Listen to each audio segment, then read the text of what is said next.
ஒருவர் எதற்கெடுத்தாலும் மனைவியுடன் சண்டை போட்டுக்கொண்டே இருப்பார். ஒரு நாள் ஆபீஸ் போய் வேலை செய்துப்பார். சம்பாதிப்பது எவ்வளவு கஷ்டம் என்று புரியும் என்று அடிக்கடி சவால் விடுவார். அவள் ஒரு நாள் பொறுமை இழந்து, ஒரு நாள் நீங்க வீட்டில் இருந்து பசங்களை பார்த்துக்கோங்க, காலையில குளிப்பாட்டி சாப்பிட வச்சு வீட்டு பாடங்கள் சொல்லி கொடுத்து யூனிஃபார்ம் போட வச்சு பள்ளிக்கு அனுப்புங்க, அதோட சமைப்பது துவைப்பது எல்லாத்தையும் செஞ்சுதான் பாருங்களேன் என எதிர் சவால் விட்டான். கணவனும் அதை ஏற்றுக்கொண்டான். அவன் வீட்டில் இருக்க இவள் ஆபீஸ் போனாள். ஒரே குப்பை கூலமாக கிடந்தது ஆபீஸ். முதலாளி மனைவி என்பதை மனதில் கொள்ளாமல் கூட்டி பெருக்கி சுத்தம் செய்தாள். வருகை பதிவேட்டை சரிபார்த்து தாமதமாய் வருபவர்களை கண்டித்தாள். கணக்கு வழக்குகளை பார்த்தாள். மாலை 5 மணியானதும் வீட்டுக்கு புறப்பட தயாரானாள். வீட்டிற்கு வந்ததும் ஒரு வழியாய் வீடு வந்து இறங்கியவள் கணவன் கையில் பிரம்போடு கோபத்துடன் அங்கும் இங்குமாக நடந்து கொண்டிருப்பதை பார்த்தாள்.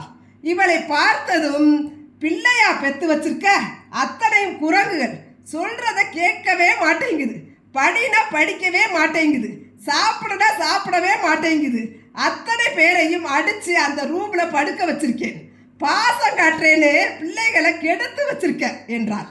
அவளோ, ஐயோயோ பிள்ளைகளை அடிச்சிங்களா என்றவாறே உள்ளே ஓடி கதவை திறந்து பார்த்தாள். உள்ளே ஒரே அழுகையும் பொறுமலுமாய் பிள்ளைகள்.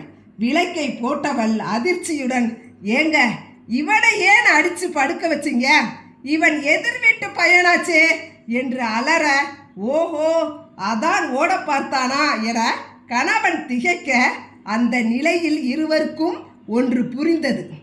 ஆக இல்லாள் என்றும் மனைக்கு உரியவள் மனைவி என்றும் சங்க காலம் தொடங்கி நம் மூதாதையர்கள் சொல்வது சும்மா இல்லை. இல்லத்தை பராமரிப்பதிலும் பிள்ளைகளுக்கு வளமான வாழ்க்கையை அமைத்து கொடுப்பதிலும் ஒரு பெண்ணின் பங்கு தலையாயது. அதுபோல பொருளீட்டி வரக்கூடிய ஆண்களின் பங்கும் அளப்பரியது. ஆனால் இருவரும் வேலைக்கு செல்லும் இந்த காலத்தில் இது ஆணுக்கு இது பெண்ணுக்கு என்று குடும்ப பொறுப்புகளை இனப்பிரிக்க இயலாதபடி வாழ்க்கை சமத்துவமாகிவிட்டது. இந்த சூழ்நிலையில் ஒரு குடும்பம் மகிழ்ச்சியாக இருக்க வேண்டும் என்றால் கணவன் மீது மனைவியோ மனைவி மீது கணவனோ ஆதிக்கம் செலுத்தாமல் அன்பால் சாதிக்கும் மனநிலையை கொண்டிருந்தால்தான் எல்லா வளமும் பெற்று பல்லாண்டு வாழ முடியும்.